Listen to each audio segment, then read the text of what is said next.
This is August 31st. We planted this crop on July 31st.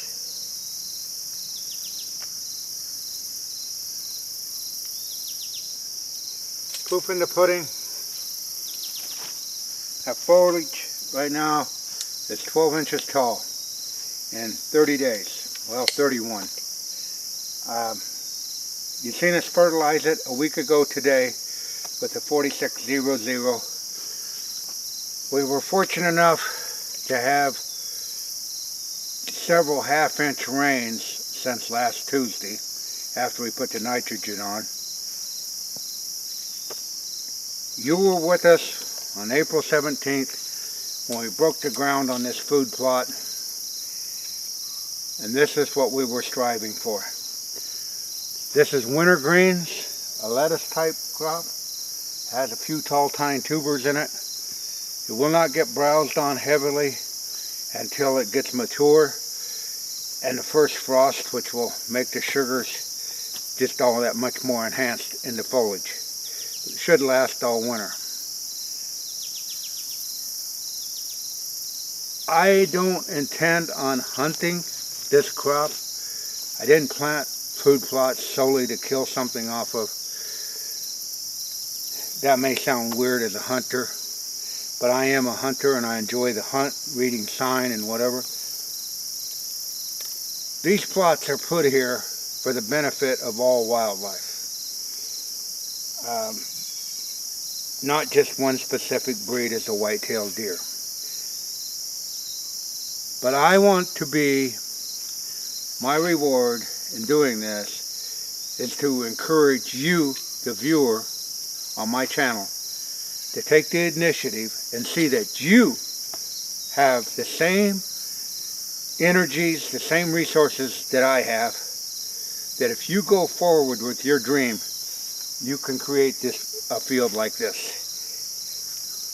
We started in April, it had been May, June, July, August. That's 4 months, folks. We turned an overgrown area into a food source for many, many animals and many years to come. And if I can be your personal trainer to encourage you, that's enough reward for me. I love your comments, and what I try to do on this video is to show that you do not have to be a pro staff anything. You can just be a good American, a good giving American, and give back to nature. There are so many anti-hunters that are against hunting that give nothing to nature other than their biased opinion. But we as hunters, we put our money where our mouth is. We go out and create new habitat in this world today. And you should be proud of it. And I'm proud of you for your attempts. Are there going to be failures along the way? Yeah, that's part of life. I don't get up in the morning and make $1 profit every day. Sometimes I go backward. Does that keep me from getting up the next day? Hell no. You get up and go hit it harder and try to overcome the adversity that you had the day before. And that's what you have to do in food plotting. So I'll quit rambling, but I just wanted to show you, we come full circle now. We gleaned the timber, we plowed, we prepped, we did everything, we fertilized, and there's what Mother Nature has rewarded us with. And I'm going to tell you something. That crop right there, there's not a medal, not a trinket, not a document that mankind could give me that would award me as much as sharing this video with you from the beginning to full term. Now, that is an award that few will get unless you put yourself to the test. All this was accomplished without any pro staff type personalities. Can you imagine that? Just good old farm boy, put your shoulder to the plow effort and get the job done. Even though the plow may have been mechanical, you still had to put the initiative out. Well, we were sitting here last week, exactly a week ago, and there is some water in the creek. but 2 inches was a blessing, but more is needed because it's still dry. And if that's all the water that it could muster in a week after 2 inches of rain, most of it was soaked up into the ground.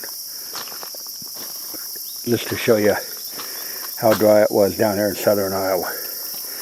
There's parts in this state that got record amount of rainfalls, and there's parts that, you know, don't get nothing, and that's sort of the way it is in life. Whether the Bernie Sanders of life like that or not, Mother Nature doesn't treat the earth as she takes care of equal, as some Democrat politicians want it. Across the board, everybody's the same height and everybody's the same wealth. Don't happen that way. Like I said, there's places up in northeastern Iowa that I feel sorry for, that their possessions got washed away, but down here in southern Iowa, we just got a trickle in a creek. Well, good morning, and it is a good morning. I'd like to go over some things with you this morning. We planted our wintergreen annual last 31st of July, on 2016, 31st of July. We planted this. If you remember, that seed was so small you couldn't even hardly see it. And with that seed, it's hard to broadcast it on. You're better to set the broadcaster light. And you remember, it was only 3 pounds in there for a ½ acre. And you barely see it coming out of the broadcast seeder. That's why there again, I don't use a drill type expensive seeder, because I doubt if you could ever get it set that low. And to get into all those configurations, you'd never get a machine in there. That's why it's far better off to go with the crank type seeder and go over several times. But what we got here, I hold that up, that from the tip of that root to the top of that foliage is 12 inches. That's in basically 30 days. Now, that's the misconception that a lot of people fall into. This is an annual. It's supposed to grow fast. You notice how small the root system? The root system right now, what was underneath that ground was, let's see, put that there, I want to be fair, about 1.25 inches root on that. So that leaves 10 inches, over 10 inches of growth that you see. Now in today's society, that's what they want to see, instant. They want to see a lot of foliage. They want to see it fast. That's what an annual does, because it's got to go to seed to reseed itself. It doesn't reseed itself through the root system. Therefore, everybody gets excited when they see that growth and they, wow. But then when they go to a perennial, are they in for a surprise? Let me show you.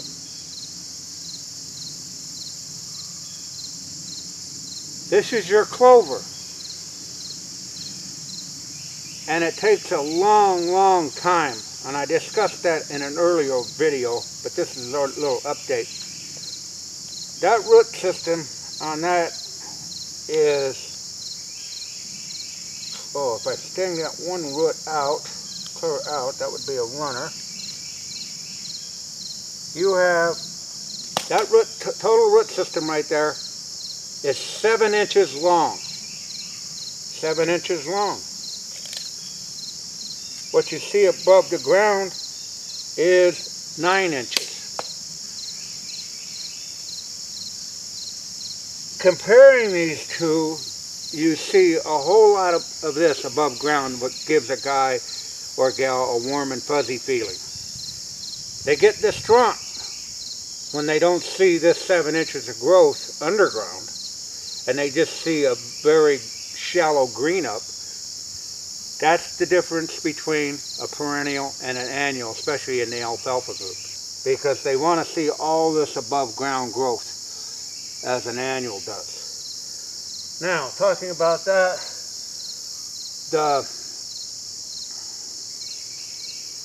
when you have the chicory, you notice the real heavy root. That also has to establish its root intensified. And these root systems on these perennials, there's a reason for that.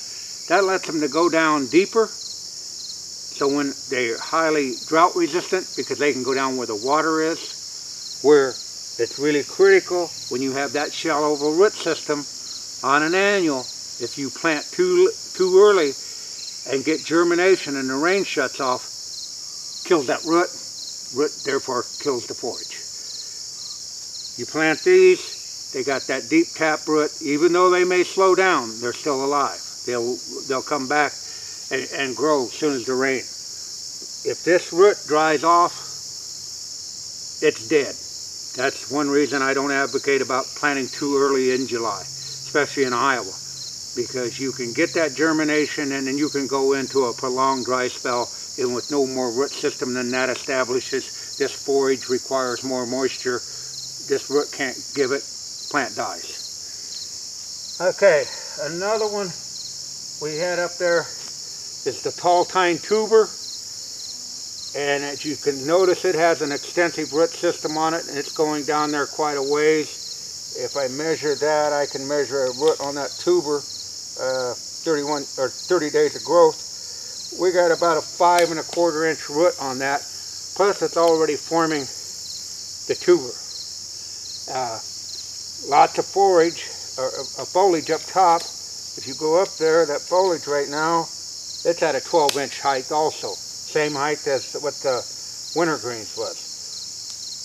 But just keep in mind, don't get a false impression if your perennials don't green up as fast as your annuals, because a lot of people do, and they go into the shock mode.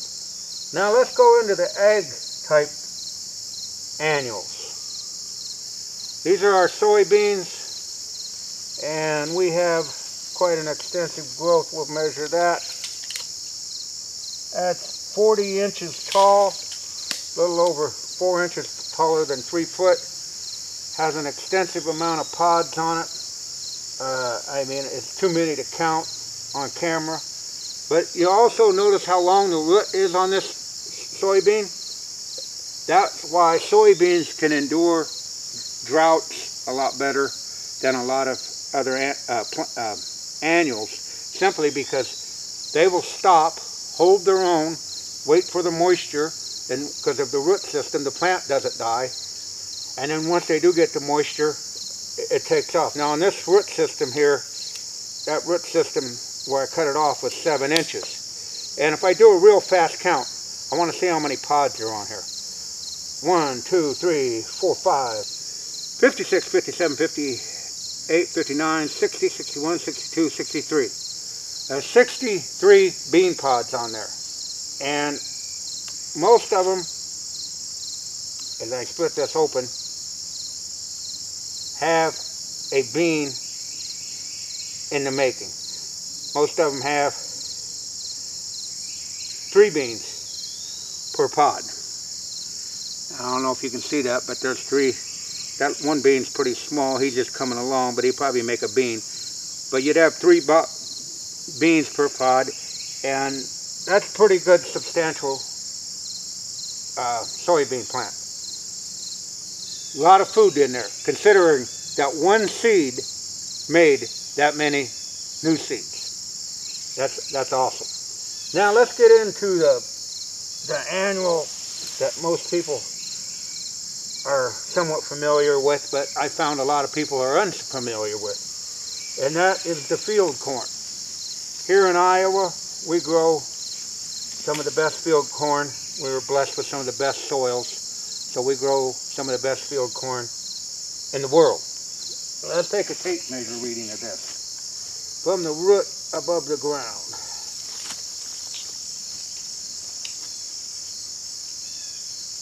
9 foot tall. So when you walk out into that field, This is 9 feet tall to the top of that. Now, it takes an extensive root system not only to grow that, but to hold it without the wind blowing it over. I'll bring this up closer so you can see the root system. Now that's an extensive root system. Has several roots growing down to hold it so the wind doesn't knock it over. If you didn't have that kind of root system and you had that kind of growth up there, the wind would knock them right over. So these hybrids today are really engineered good. You can also see the extensive root ball, and I probably cut this off, but we have had a decent growing year, so the roots didn't have to go that far to seek water, but those are still, let's see, if you got that, those roots are still 15 inches long. Now, in a drought year, you could go and they've measured corn roots to be somewhere in the range of 9 feet deep to hit water, to keep the growth going. Another thing a lot of people don't realize is each corn stalk, except for on the end rows, and occasionally on the end rows there's less heat and there's more sunlight, so you can get 2 cobs per stalk. But here's a mature ear of corn. We'll pull it off, and this was our result of our planting season that you were right along with us when we planted the corn. We'll take the husk down off of this old girl, and that's a fine full ear of corn. There's a couple missing on the end. This was planted on May 23rd, and it's, like I say, it may make a little more, but I highly doubt it. It's in a dent situation now. It's starting to dry down. But you were right along there with us when we planted this, and one corn seed planted 3 inches deep produced this. So for one corn seed, I don't know, you probably got somewhere in the neighborhood of 700 kernels on there. And that's quite a bit, because it's like the cob itself, if we pull this down, I don't know what we got in diameter. We'll go around there. That cob is 7 1/4 inches in diameter. So that's a good ear of corn. And that'll feed a lot of wildlife, not only deer. Your turkey, your coons, rabbits, whatever. As this gets knocked off, the quail will feed on it if they're in the cornfield, the pheasants. It's a wildlife food source for all wildlife. Anyhow, just some little tips that may help you. Like I say, this is a hunting channel, and there is time to hunt, but it's also a growing channel. As I say, I'm about growing things more so than killing things. Killing will have its time. But if you've done everything right, you can be blessed with crops like this. I'm no Einstein, far from a genius. Most people call me a flat-out asshole. That's fine, that's their opinion. I can live with that. But I'm just trying to make a point that each and every one of you have the skills to do what you just seen in front of you. But just keep in mind that you're going to have instant gratification with a fall annual, because the root is, once it germinates, it has to start putting all of its energy into its forage to try to reseed itself.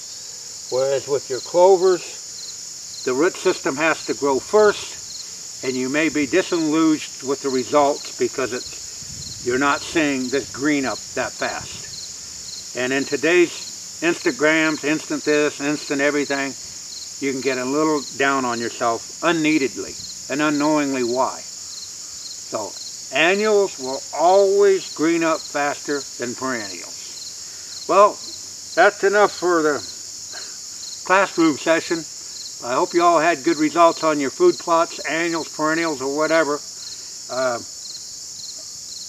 And this channel, I want to make one statement. It would be so much cheaper to go and buy a bag of dope-a-deer off the shelf of a big box store and dump it on the ground and feel good about yourself. Ain't going to happen on this channel, folks, because this is the real deal, and this feeds more than deer. So get out there and get with it. Start your planning this year for next year or whatever, and stay the course. Well, that's it from the non-typical Norwalk-in. Picture's worth 1,000 words.